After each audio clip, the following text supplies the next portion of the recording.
पूरे जीवन भर प्रतिकूलता ही प्रतिकूलता सहता रहा हूं। आज के आप हमें अनुकूल समझ रहे हैं, दोनों किडनी खराब है, कोई अंग ऐसा नहीं जो हमारा दर्द न कर रहा हो। तो बचपन से लेकर अभी तक प्रतिकूलता ही प्रतिकूलता, तो प्रतिकूलता मेरी अनुकूलता बन गई है, समझ रहे हो ना। दुख सहते सहते दुख मेरा साथी बन गया है, इसलिए मुझे अब दुख से परेशानी नहीं रहती। अब दुख, अपमान, निंदा, इनसे मुझे प्यार हो गया है। पूरे जीवन भर चलते चलते मुझे इनसे प्यार है। अब और कष्ट बढ़ता है तो मुझे और सुख मिलता है। जाना है, शरीर को छूटना है। मैं शरीर नहीं हूं, ये नाशवान है, मैं भगवान का दास हूं। वो अविनाशी स्वरूप हमारा है जो चिदानंद में सेवा में भगवान की जाता है। इसलिए हाँ, पहले दिन हमारे विश्वास को भगवान शंकर ने पुष्ट किया।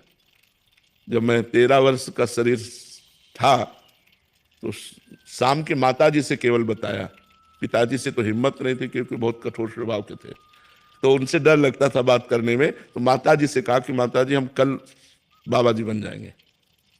बाबा जी बन जाएंगे, उन्होंने विनोद समझा और हमारी बात बन गई। क्योंकि उन्होंने विनोद समझा, अगर सीरियस समझती तो रो देती या कुछ हमको आदेश करती, और उन्होंने विनोद समझा तो ध्यान ही नहीं दिया। भगवान ने हमारी बात बना दी। सब सो रहे थे, उठे, पिताजी को मानसिक प्रणाम किया, सैया पर थे, माताजी को प्रणाम किया, भाई बहनों को हाथ जोड़ा, और एक छोटी सी गीता, और एक ब्राह्मण कुल में जन्मे थे इसलिए चटाई, और वो एक लोटा, क्योंकि गायत्री यज्ञोपवीत हो जाता है ना, तो गायत्री के लिए उतना लेकर बस वो फिर घर से भागे। पैजामा कुर्ता या ऐसा पैंट शर्ट, हाफ पैंट या शर्ट या पैजामा कुर्ता क्या था मुझे ध्यान नहीं है उस समय, मतलब गृहस्थी वेश में ही भागे। और 15 किलोमीटर चलने के बाद थक गए। तो एक शंकर जी का मंदिर आता है नंदेश्वर, सरसौल में, सरसौल ब्लॉक में नंदेश्वर महादेव, वहां जंगल में जाकर के रुके। अब जब 12 बजे भूख लगी, क्योंकि सुबह से कुछ ना कुछ घर में मिल जाता था, अब सुबह तो मिला नहीं, चलते चले आए। अब दोपहर के 12 बज गए, भूख लगी, तो पहली बार हमारे मन में प्रश्न उठा कि कैसे जीवन निर्वाह होगा, जीवन निर्वाह कैसे होगा, कहाँ रहेंगे, कहाँ जाओगे। तुरंत हम कहा ये तो हमको परास्त कर देगा प्रश्न। तुरंत उनका भगवान जैसे रखेंगे, हम भूखों मर जाएंगे लेकिन घर नहीं जाएंगे, हर कष्ट सहेंगे। इतने में एक आदमी आ गया, हमारे विश्वास को भगवान ने तुरंत पुष्ट किया। एक आदमी आ गया, उसने कहा बच्चा यहाँ एक सूर स्वामी रहते थे, जानते हो क्या। तो हम कहा हम यहाँ नए आए, हम जानते किसी को नहीं। तो कमंडल खुला और 1 लीटर दही होगा, मीठा दही, गांव के दूध गड़वा का लाल लाल दही, लाल रंग का हो गया। उनका तुम पी लो, अब हम वापस नहीं ले जाएंगे, उनके लिए लाए थे, वो है नहीं तो आप पी लो, वो संत कहीं चले गए होंगे। तो हमें सब कुछ लगे, हम कहा हम क्यों पी ले। बोले नहीं पी लो, महादेव जी की ऐसी इच्छा है। तो उसी लोटे में डाल के 3-4 लोटा निकला, छोटा लोटा था। और जब वो गए तो 1 लीटर दही में खूब छक गए ना। बस जो ही गए सो शंकर जी के ऐसे पिंडी को पकड़ के खूब रोए कि हमें विश्वास हो गया कि हमारे जीवन का आप पार करेंगे, आप स्वीकार करें। बस वो दिन कि आज दिन, कभी घर नहीं याद आया, कभी घर नहीं गए, कभी परिवार से एक रोटी नहीं खाई आज तक, अपने जन्मभूमि की एक रोटी आज तक नहीं खाई जब से घर से निकले, भगवान की कृपा से। तो बहुत बड़ी जीवन यात्रा कट गई। अब मतलब हम किसी आश्रम या ऐसा हमारा उद्देश्य नहीं रहा, इसलिए हम कहीं रुकते नहीं थे।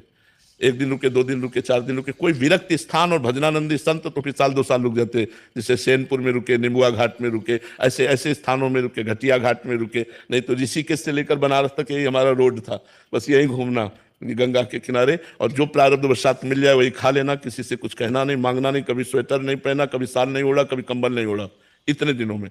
अब जैसे शरीर रुग्ण है तो अब ये सब सुविधाएं स्वीकार नहीं, तो इन सुविधाओं से बता रहे ना, हमें सुविधा, सुख और सम्मान और प्रशंसा, इससे हमें परहेज है। ये सब हो रहा है अंदर। आपको सच्ची बताऊं, कोई हम मतलब अहंकार या सफाई की बात नहीं है, इसका कोई महत्व नहीं, ये सब मायाकृत लीला हो रही है। तो जो हमें दुख की बात रही, तो पहले हमें कष्ट लगता था, जब कष्ट लगता तो होता मुझे भगवान प्राप्त करना, ये चुप शांत सह लो, चुपचाप सह लो। हम 2 श्लोक गीता जी के ये बहुत हमें काम दिए। पहला, मात्रा स्पर्शास्तु कौन्तेय शीतोष्ण सुख दुखदा आगमा पाइनो अनित्यास्तास्ति तिक्षस्व भारत। और दूसरा, यम ही न व्यथ्यन्ते ते पुरुषम पुरुष सब सम दुखा सुखाधीरम स्वमृतत्वाय कल्पते। जहां हमारा मन हमको विचित करता, सो इन श्लोक को, इनका अर्थ विचार करने लगते। भगवान ने कहा ए चुप शांत सह सह सह, सहते सहते सहते सहते भगवान ने श्रीधाम वृंदावन का वास देकर अब यहाँ पूर्णता कर दी। अब हमें कुछ नहीं चाहिए, अब हमारे अंदर की शारीरिक मांग नहीं रह गई कि अब हमको ये सुख सुविधा मिले या कुछ, बस एक ही बात रह गई कि मैं प्रभु को कहीं भूल न जाऊं। एक डर बना रहता है, मैं कहीं इस बाजार में अपने प्रभु को न भूल जाऊं। इसलिए उनसे यही प्रार्थना करते रहते कि पूरे जीवन आपके चरणों में गया, अब कहीं आखिरी में लाके ऐसी खंदक में मत डाल देना कि आपको भूल जाए। यश कीर्ति प्रशंसा सब वैभव कहीं ऐसा न हो नाथ आपको भूल जाए, क्योंकि हमारा लक्ष्य ये नहीं है, हमारा लक्ष्य आप है, आपको कभी भूलू नहीं। तो दुख तो हमारे जीवन का मित्र रहा है और वही मित्र हमको भगवान से जोड़ दिया।